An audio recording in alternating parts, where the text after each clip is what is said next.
Uh-oh. All right, let's try that again on Instagram. Okay, hello everyone on Instagram. Stuff isn't working, so I'm going to try this again. Good afternoon, first of all. First Chapter Fun is live on Facebook right now. I am going to try and figure out why it is not working on Instagram. So just, talk amongst yourselves. Here we go. Here we go. There we go. It's just me being daft. Hello everyone on Instagram and everyone on Facebook, and welcome to First Chapter Fun. My name is Hannah Mary McKinnon, and this is the place twice a week, every Tuesday and every Thursday.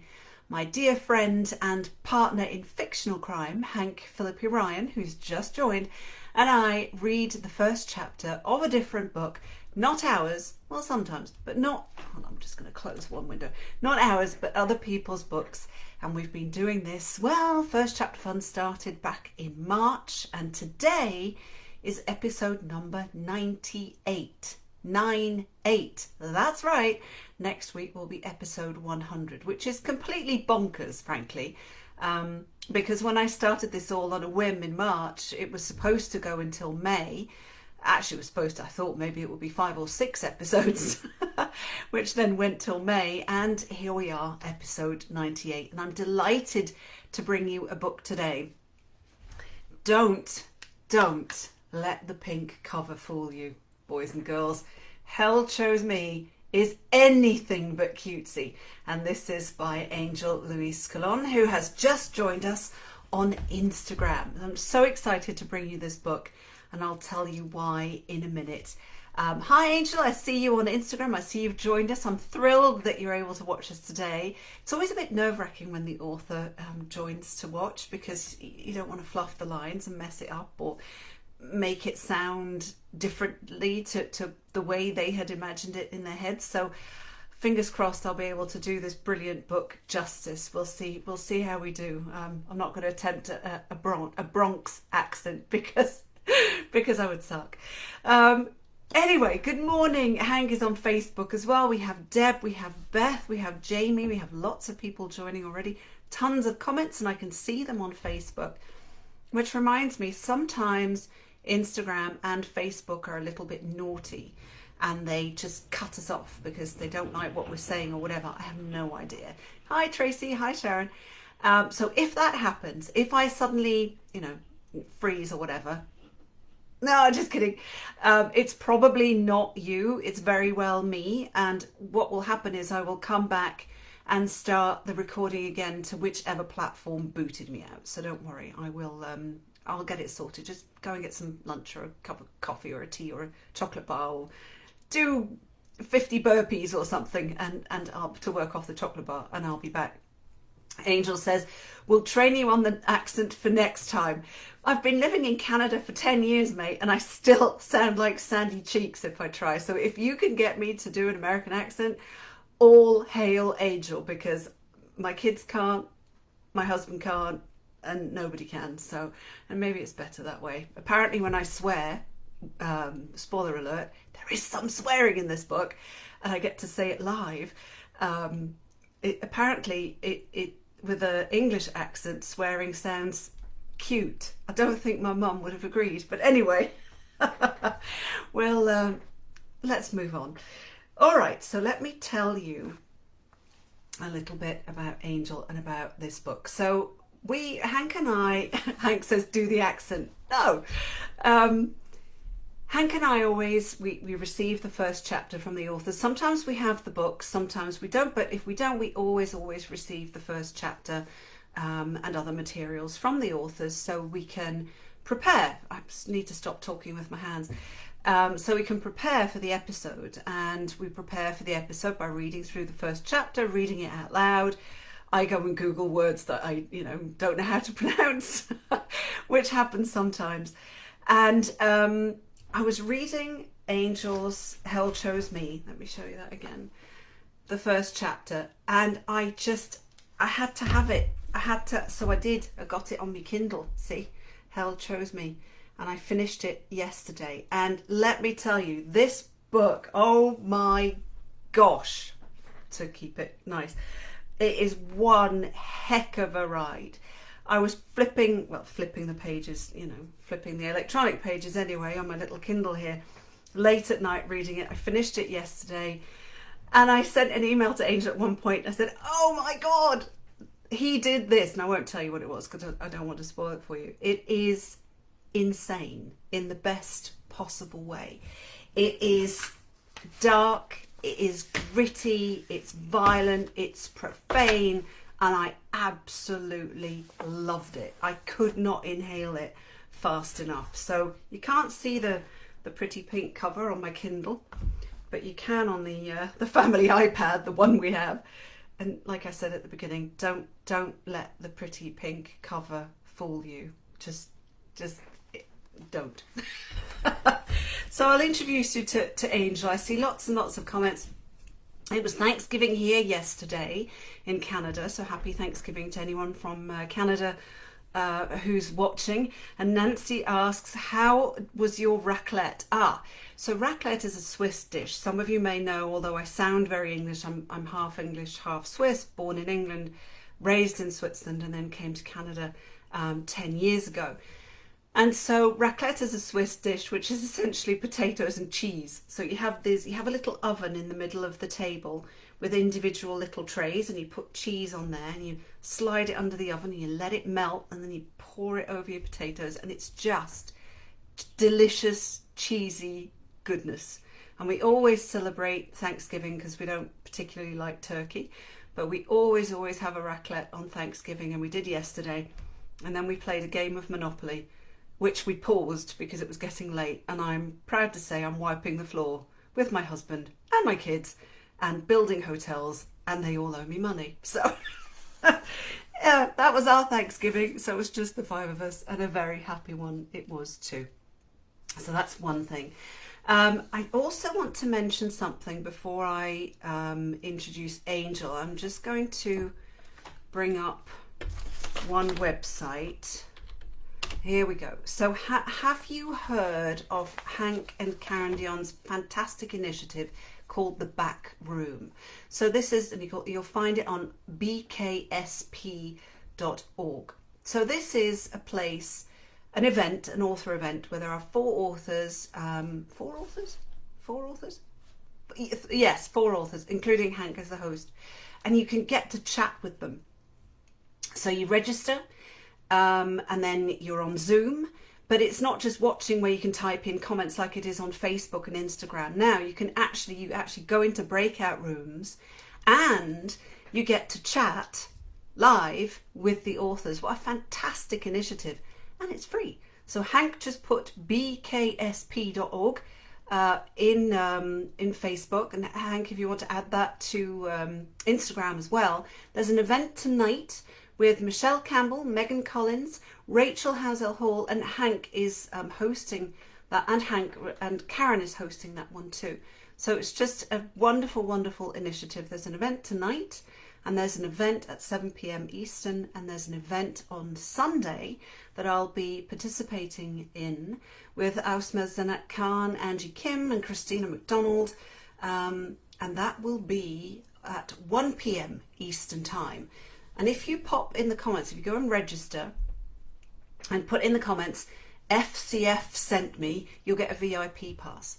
How's that? I think that's really cool. So you get to chat with authors and ask them lots of questions, and just say Hannah sent me VIP pass, or Hank sent me VIP pass, and you'll be sure to get a spot, because although it's free, space is limited. So go and check that out. Not now, because now we have a comment here from Elsie Rooney. She says, no one knows how Hank has time to write.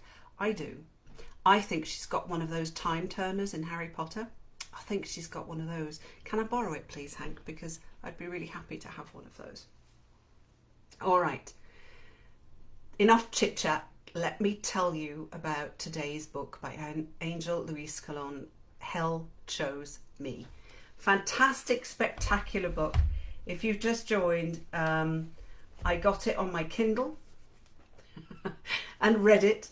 inhaled it is probably more accurate. So let me tell you about Angel, and then let me tell you about the book, and then you can settle in, and I will read you the first chapter. And of course, ask Angel. He's not on Facebook, but he is on Instagram, so you can ask him questions about the book, about his process, about the ideas, about whatever you want, and hopefully he'll be able to answer them as I read. Glasses, because I'm blind without them. All right. So this is Angel's bio. Angel Luis Colón is the Derringer and Anthony Award nominated writer of 5 books, including his latest novel, Hell Chose Me.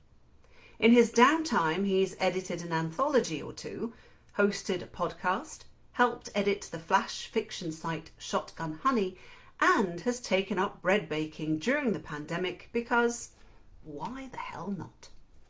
So, we demand evidence and proof, Angel. What's your favourite recipe? We need to know, because I think many of us have been baking. Back in March, April, my husband was off work. He's an electrician by trade, and he had to pause work for his company for a while. And he made bread every day. So it's now known in our house as COVID-19 pounds. Hopefully it won't go over that. Let me show you the cover again. Hell Chose Me. And then I'm going to read you the back cover copy, the description of the book. And of course, as always, we read from these books with the kind permission of the author, so Angel in this case, and his publisher, Down and Out Books. So a great big shout out to them. And Angel just says, I've been posting pics here on Instagram. Croissants have been a hit. Fantastic. And you can follow Angel Luis_Colón. So, and his website is Angel Luis Colón as well. And on Twitter he is, you'll find him at Gosh Darn My Life, which made me laugh. All right, so let me tell you about the book. Bryan Walsh is a killer for hire.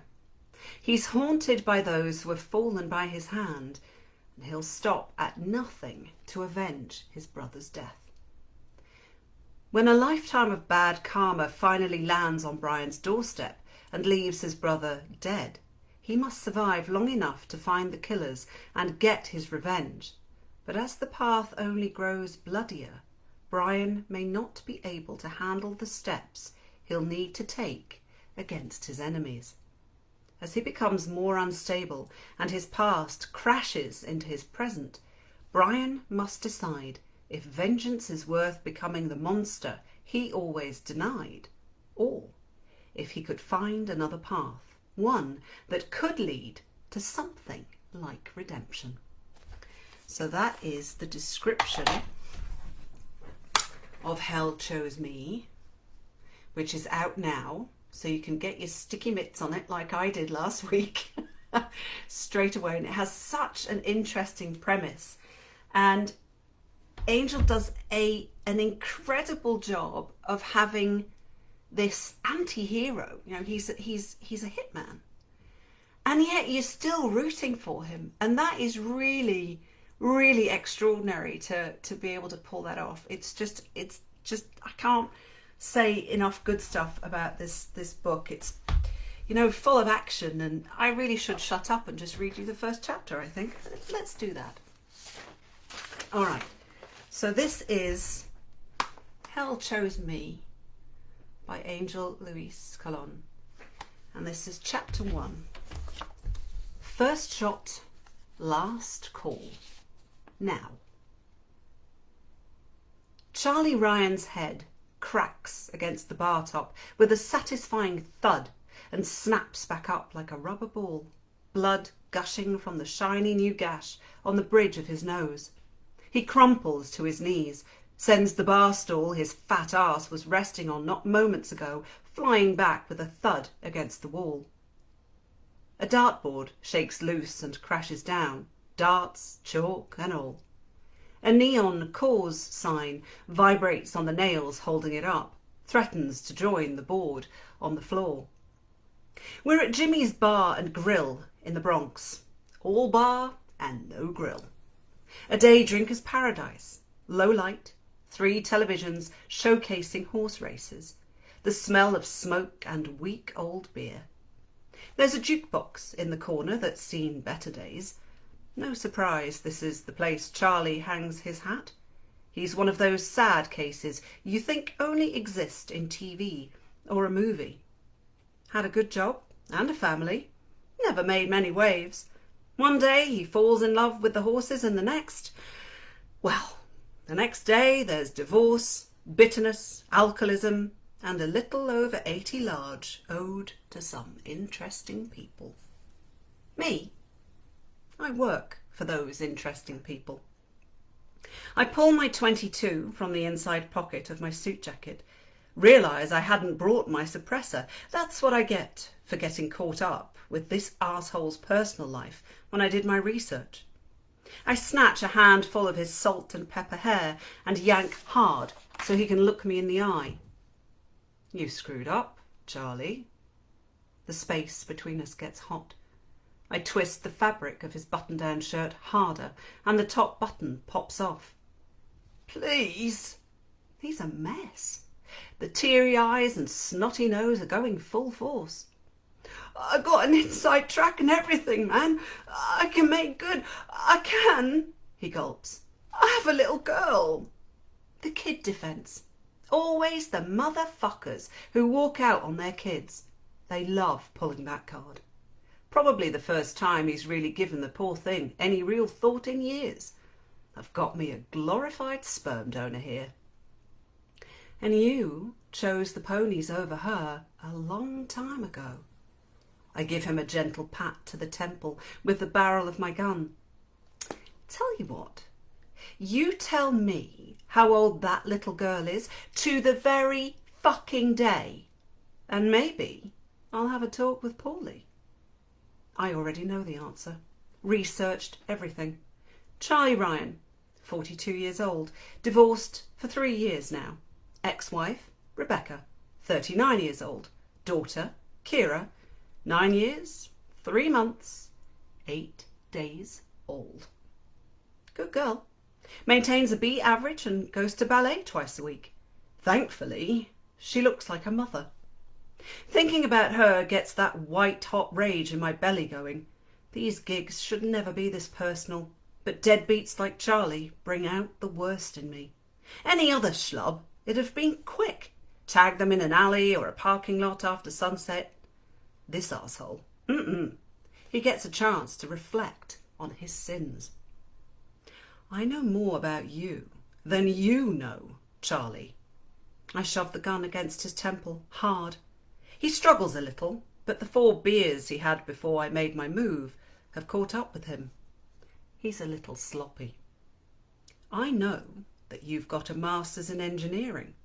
About the scar from the emergency appendectomy you had. Shit, I even know about the alleged sexual assault in college that was sealed when they couldn't prove you did it.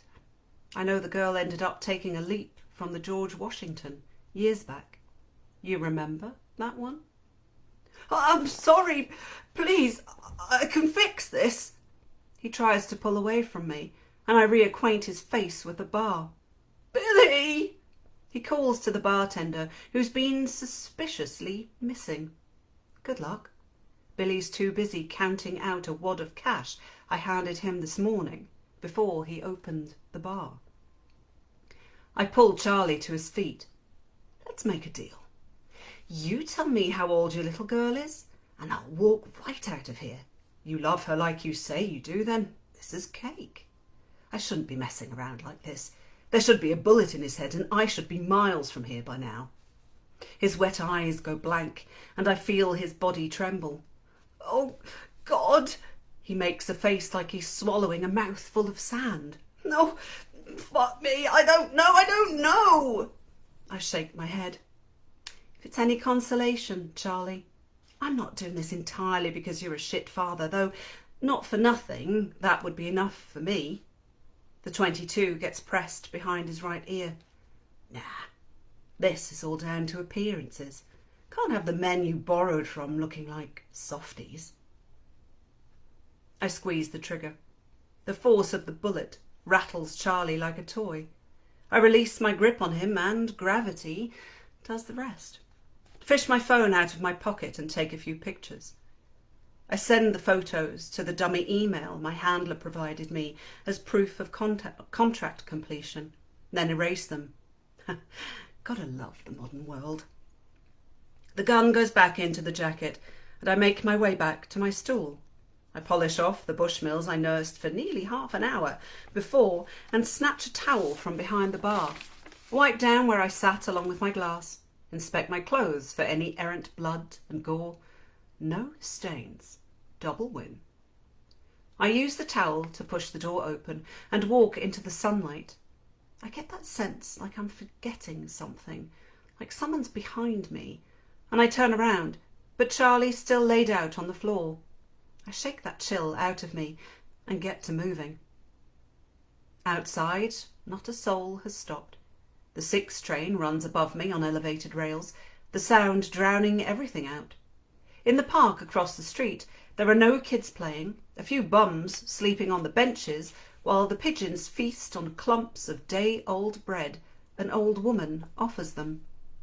This far up the 6 line is mostly working class, but in the Bronx, the dirt always seeps in.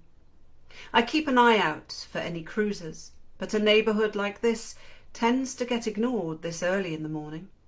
Walk over to a Jeep Cherokee and see Billy the bartender peek over at me while he gnaws on the fingernails of his right hand from behind the driver's side window. I tap at the glass and he rolls down the window. "All set?" he stutters, jerks his head around to spit out a piece of fingernail. I take a second to keep an eye out for any bystanders and to ignore how gross this guy is. Keep the story straight and you're good to go. I slip Billy an extra 100 on top of the roll I slipped him before. Billy, the bartender, nods. Great. Well, he offers a hand. Same one he'd been going at like a hamster. I shake my head. That isn't how this works. Take the money and make good on what needs to be made good. I raise a finger. The way things are, I could pay you a visit next. Got me? It's a lie, but he needs the fear of God in him.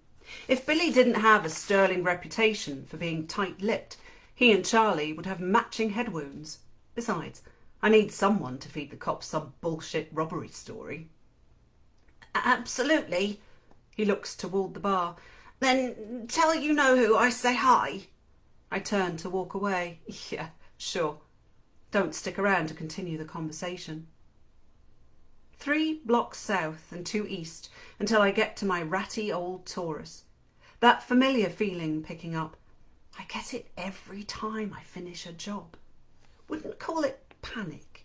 Maybe more like dread, like the shoe's about to drop. I've had some people in the business tell me that this is natural.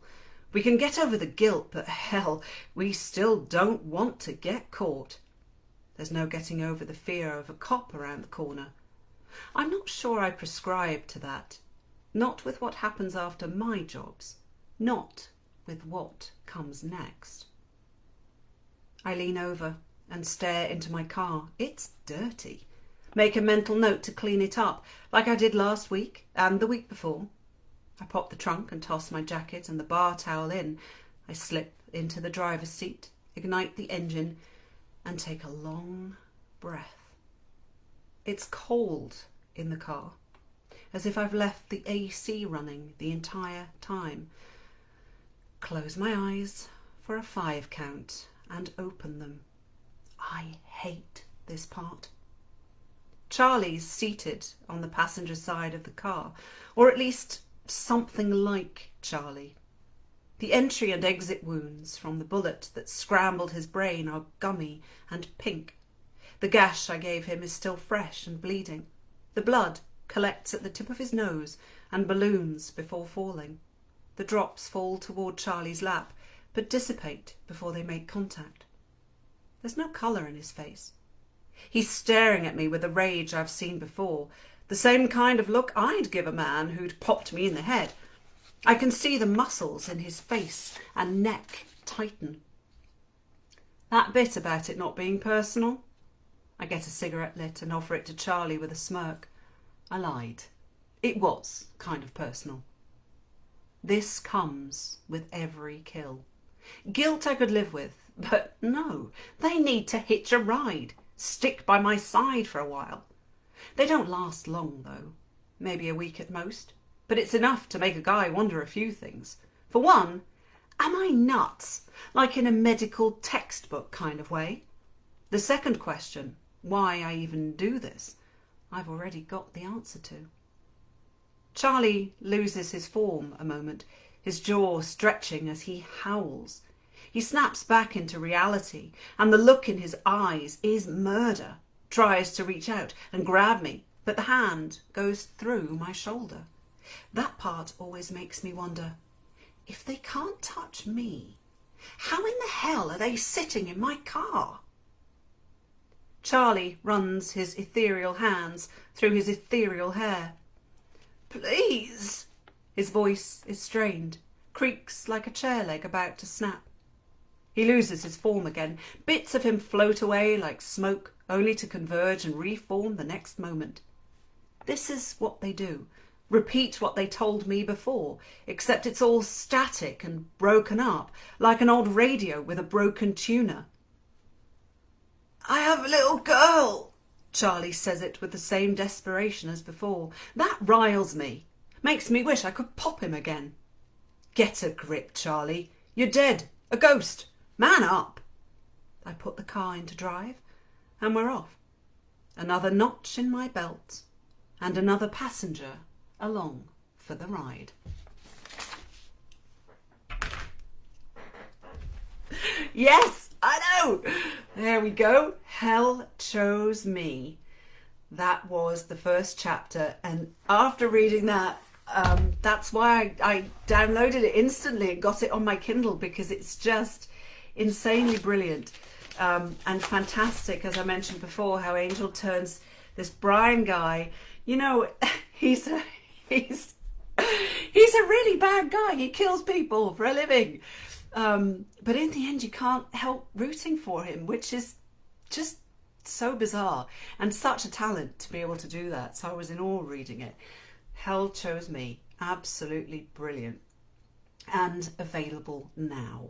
So it's a book you can get your hands on right away. We have lots of comments. We have Sharon, author of She Lies Close, who says, love this, Angel, incredible. Tracy Clark says excellent, and we have Hank says that is so clever to bring up the problem then solve it. Love it. Angel is blushing. Don't blush, it's all true. Tracy says LOL. Hannah said MF LOL. I did. It was in the text. You know, I have to say it. If it's written on the page, then I get to say it out loud, right? That's just the way it works. We have lots and lots of comments. Also, Angel is not on Facebook, so let me read you some of the comments there. We have lots of wows and vivid, and Ali says wowza. Susan says gotta read this one. Amazing from Susan. Susan Fairbush Brown, and Jenny says so interesting. It really, really is. This one grabbed me by the throat. It did. It really, really did. And I read it in a matter of days. Hell Chose Me by Angel Luis Colón. And you will find him, I think I mentioned this before, but I'll do it again. Not right now, but you know, once we're done in a couple of minutes, make sure you follow Angel. If you see his comments on Instagram, Angel_Luis_Colón, on Twitter at Gosh Darn My Life. And of course, his website is angelluiscolon.com. So thank you very much, Angel, for allowing us to read from your excellent, excellent novel, Hell Chose Me Today. Not Hell Chose Me Today, but Hell Chose Me, today. You know what I mean. All right, I hope you enjoyed that reading. I sure did.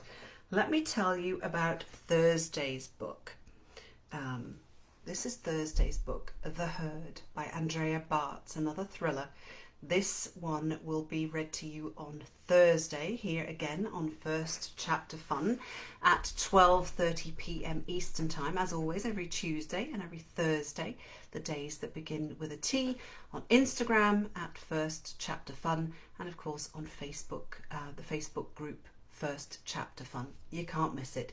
If this is your first time attending a First Chapter Fun read, well, this was episode 98, and we have saved the 97 others, and soon this one too, on our IGTV, on Instagram, and also on Facebook.